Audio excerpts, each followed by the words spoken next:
Hey friends, welcome back to the channel. So in today's video, we're going to have a look at performance testing using K6. If you haven't done any performance testing before, then K6 is a really simple free tool that you can use to do it. Now you might be wondering, what is the point of performance testing and why do I need to bother with it? You might already be writing unit and integration tests to make sure that your application is working as designed. These are both forms of functional tests as you are testing the functionality of your application. However, we also need to consider non-functional tests as well. Non-functional tests are for testing things like security, efficiency, reliability, and performance. So we're going to have a look at performance testing, which will give us an idea of how our application is likely to perform under various real-world conditions. In particular, we're going to have a look at load testing, stress testing, spike testing, and soak testing. I'll cover what each of those are for and why we might want to do them as we go through the examples. Now, to get started, we need to install K6 on our machines. There are a number of ways to do this depending on what platform you're using. If you're on a Mac like myself, then you can use Homebrew and just do brew install K6.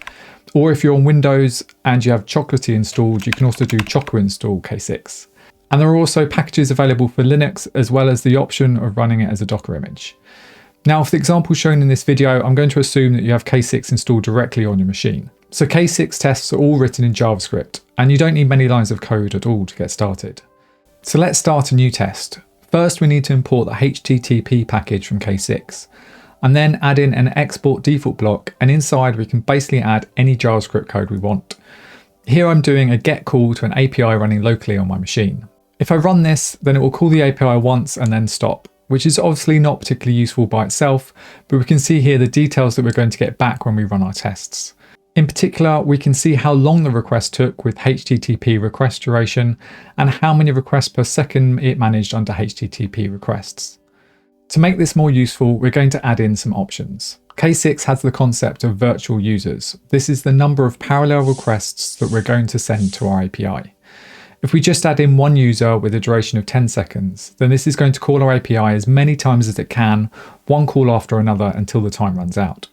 If I run this against the API running on my machine, you can see here that in 10 seconds, it managed 52,523 requests. So around 5,252 requests a second. Now, to be able to demonstrate all of these different test types, I've put together a very simple .NET Core API where you put in your date of birth and it will calculate how old you are in years, months, days, hours, minutes, and seconds. This application doesn't read or write from a database, so it should only be bound by CPU and memory limits. As always, all the code shown in this video is available to my Patreon subscribers. Subscribers also get access to my private Discord community, as well as discounts to my courses when I release them. If you would like to support this channel, then please check out my Patreon page. Now, the whole point of performance testing is to determine how your application is going to respond under certain conditions. Your application isn't going to be running on your own machine when it's in production, so you really need to do your performance testing against an environment that's as close to production as possible. Now, I wouldn't recommend running performance tests against production itself. As you will see, some of these tests will really push your applications to its limits, and it would likely cause problems for your users. For this tutorial, I'm not going to run my API on a production-like system, but I am going to run it on a separate machine so we can see how it performs under load. I have this old Raspberry Pi 2 that I have sitting around, which has a 900 MHz CPU and 1 GB of RAM. Given this is a low power machine, we should be able to really push it to its limits with these tests. So the first test we're going to look at is a standard load test. The purpose of a load test is really to determine how your application will respond under an average load. If on a typical day your application gets, say, 200 requests per second, then that is what we're going to set your load test to. At the moment, our script is set up to run as one user with one call after another. For this test, we need multiple users with one call per user per second. To do that, we need to add in a 1 second sleep, which is also included in the K6 package. With load tests, we want to slowly ramp up the number of requests to a target of 200 requests per second. Then we keep the test running for a decent amount of time, say 20 minutes, and then ramp it back down again. We can do this by setting up stages in our options block.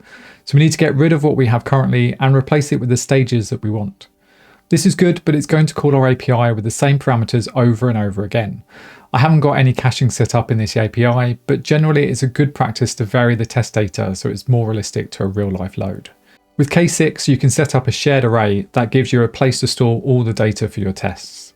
As my tests need dates as an input, I can write a quick function that will generate me 100 dates within the last 100 years and add that to the shared array. I then just need to select a random date from my array and pass that in as a parameter. You also want to make sure that your application is actually responding correctly. There are various ways to do this, but it can also be as simple as checking the status code of your responses, which is what I'm doing here. Load tests are usually used to make sure that our application is meeting specific performance requirements. You might have a requirement that says requests need to come back within, say, 100 milliseconds. With K6, you can add in expected performance thresholds as part of the setup, and it will test those for you. For example, here I'm adding in a requirement that 99% of requests should come back within 100 milliseconds. You can then add this test as part of your CI/CD pipeline to make sure any changes you have made haven't affected the performance of your application. So this test would normally take around 30 minutes to run. However, so I can actually show you the results, I'm going to set the ramp up and down to 30 seconds and the main run to just 5 minutes. When running performance tests, it's important to make sure you're monitoring your application and server to see how it's responding. You don't want your server running out of memory or staying at 100% CPU for the entire time. In my case, I'm just using HTOP to see how my Raspberry Pi responds at different levels. Ideally, you would have some proper monitoring set up using something like either Grafana or Datadog.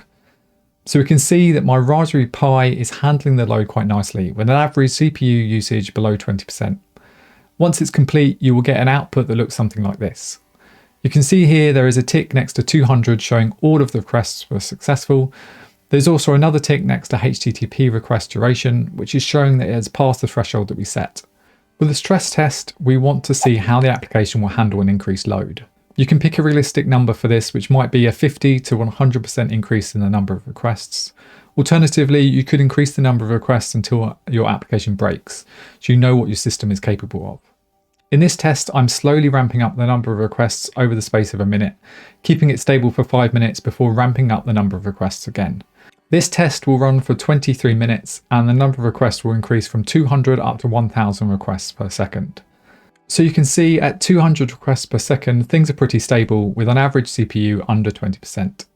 At 800 requests per second, the Raspberry Pi is starting to show a bit of strain, with CPU staying around 45%. And finally, at 1000 requests per second, surprisingly, the Raspberry Pi is still holding up, with an average load just above 50%.